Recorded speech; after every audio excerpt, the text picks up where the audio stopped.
Some of the best horror films ever made also happen to be the most straightforward. Halloween is about a serial killer who goes on a murder spree in a small town, and Alien, unsurprisingly, revolves around an alien. However, there are storylines that, on paper anyway, aren't just simplistic but flat out atrocious. When a horror movie centers around an evil mirror, space vampires, or the alien devil, it appears to be pretty unsalvageable. But what's more unbelievable is how such films can turn out brilliantly, despite their preposterous premise. So with that being said, I'm Jem from WhatCulture.com, and here are 10 great horrors with terrible premises. Number 10. Life Force. Toby Hooper's underrated B-movie opens with astronauts discovering vampire extraterrestrials inside a spaceship. After awakening them, the energy-sucking aliens prepare to conquer the Earth.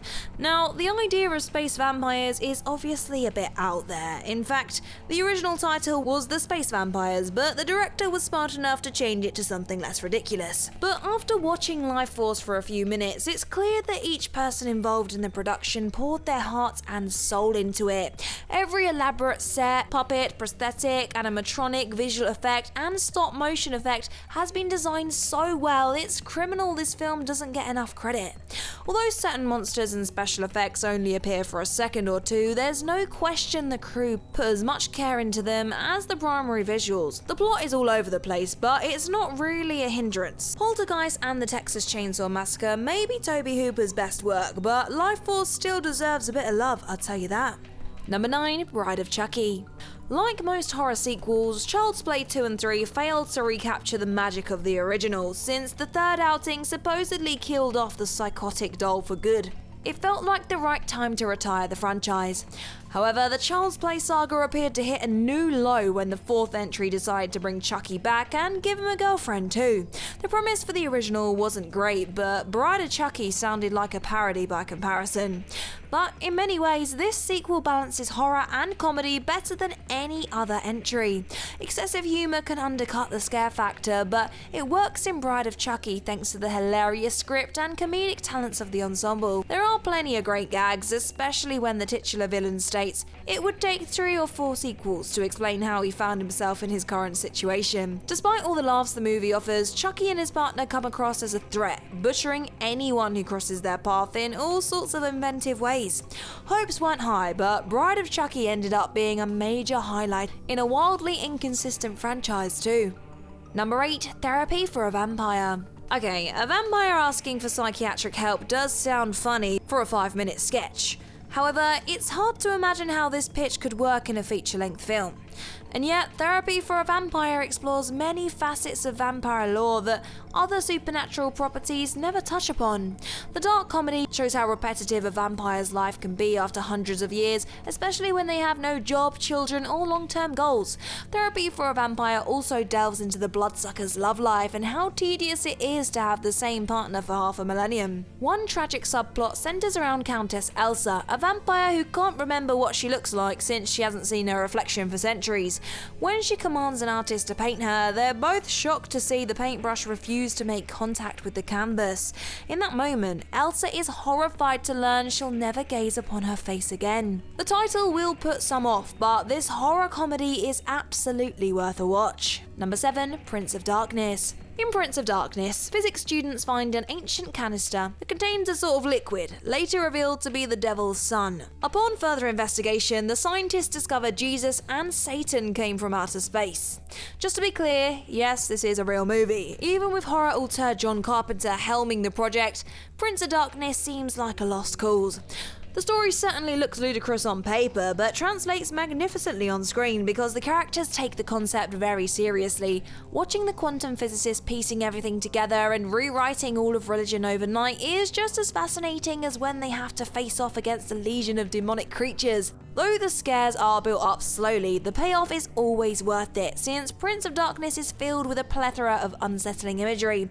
The eerie soundtrack, which was co-scored by Carpenter, leaves viewers on the edge of their seats, even when nothing conventionally frightening is happening. Any horror fan who dismissed Prince of Darkness because of its bonkers story will be surprised to learn the otherworldly horror is one of John Carpenter's best films. Number 6. Oculus. There are times where it feels like horror screenwriters just turn any random object into a supernatural threat. Over the years, the genre has given birth to evil saunas, beds, snowmen, and gingerbread men.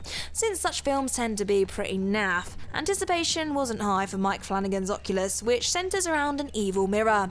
Not only does the idea sound stupid, it was already done in 2008's Mirrors.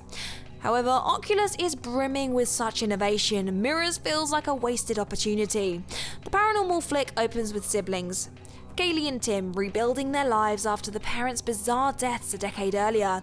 Believing the house mirror is responsible for the family tragedy, Kaylee performs an elaborate test to prove the antique is haunted. Rather than falling victim to lazy scares, boring exposition, and forced twist, Flanagan focuses on exploring the dynamic between the two leads. Viewers get heavily invested in their complex relationship, making them genuinely care when Kaylee and Tim are in danger. Also, the way the mirror distorts reality is clever, since the characters and audience can't tell what's real.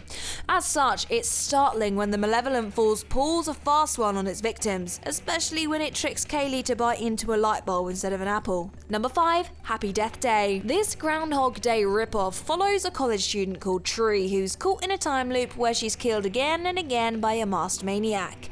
It goes without saying that unabashedly copying the premise of a classic comedy is not a smart move. But not only is Happy Death Day cleverer than it has any right to be, it has a surprising amount of character development.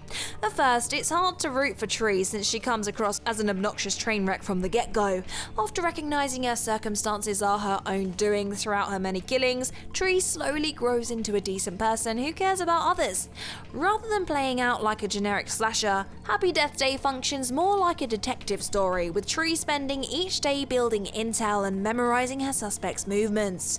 Since the film wouldn't have much tension if the time loop continued indefinitely, it was a wise decision to mention Tree can only die a certain amount of times before she'd be dead for good. Also, there's a clever red herring which is sure to fool almost anyone on the first viewing. On the surface, Happy Death Day looks like another gimmicky slasher. In reality, it's among the most creative horror comedies over the last decade. Let us know your thoughts in the comments down below, and while you're there, drop us a like, share, and subscribe too. Number 4. Tremors. Yes, Killer Worms sounds like something from an SNL sketch, but nobody is gonna deny Tremors is among the best monster movies of the 90s. Although most creature features are let down by focusing too much on uninteresting characters, that's not the case here. The ensemble is well developed and the actors play their roles to perfection, especially Kevin Bacon, who oozes charisma in every scene. Despite the fact Tremors leans more into comedic territory, the scenes involving the graboids worms are tense as hell. Although the slithering beasts are puppets, the filmmakers utilize a wonderful mix of optical composition, blue screen, miniatures, subtle transitions, and reverse footage to make them look authentic. Another reason why Tremors is surprisingly suspenseful is the fact that conventional strategies in horror don't work against these monsters. The graboids can't be shot at due to their armoured shell. Running away is pointless since the worms can detect movement with pinpoint precision. As a result, the only way to beat these behemoths is to study them, strategize, and adapt accordingly. Indeed, it is goofy, but Tremors proves there's nothing wrong with that when done right. Number 3. The Babadook. In Jennifer Kent's directorial debut, Amelia is a single mother who finds her life turned upside down after reading a pop-up storybook called Mr. Babadook to her son, Samuel. After several disturbing incidents occur, Samuel blames Mr. Babadook, compelling Amelia to tear up the so-called children's story. When she finds the book reassembled shortly after, Amelia suspects Mr. Babadook might be real. In the realm of horror, books can be pretty scary, just look at Evil Dead. However, that does not seem to be the case with Mr. Babadook. After all, the wicked paperback didn't summon zombies or open a portal to hell, it just tells a creepy kid's story, at least at first. But thanks to the eerie art, phenomenal performances, and masterful direction, watching Amelia turn the pages of the book is spine-tingling. More importantly, The Babadook never descends into a schlock monster movie. It's a deeply psychological and atmospheric thriller devoid of jump scares or cheap gore. Number 2. Talk to Me. A24 has maintained a rep for top quality horror for the last few years. Having said that, Talk to Me sounded like a pretty tough sell. In this spooky Aussie flick, Mia is at a house party where her friends are taking turns holding an embalmed hand that allows the holder to connect with the dead. After Mia's friend holds the hand for too long, he finds himself unable to disconnect with the spirit world. Although a film revolving around Ghost Hand feels a little like something from a cheesy 1950s B-movie, Talk to Me is legitimately terrifying. Not scary, terrifying. Certain sequences will curdle the blood of the most hardened horror veterans, especially that eyeball scene. Simple actions like a character grabbing the supernatural hand are overflowing with suspense thanks to the erratic cinematography, subtle sound effects, and visceral performances. And yet, Talk to Me is so much more than a spooky story. Dealing with heavy themes like suicide and unresolved grief, viewers will have much to unpack after the credits roll. Though Talk to Me could have been forgettable trash in the hands of an inferior director or studio, it was one of the biggest gems of 2023. And number 1, Shaun of the Dead. Shaun of the Dead follows a pair of down-on-their-luck goofballs during a zombie apocalypse, and that is the entire plot. Without watching the trailer, no one in their right mind would think Edgar Wright's Zombie would work, since the plot is incredibly mundane.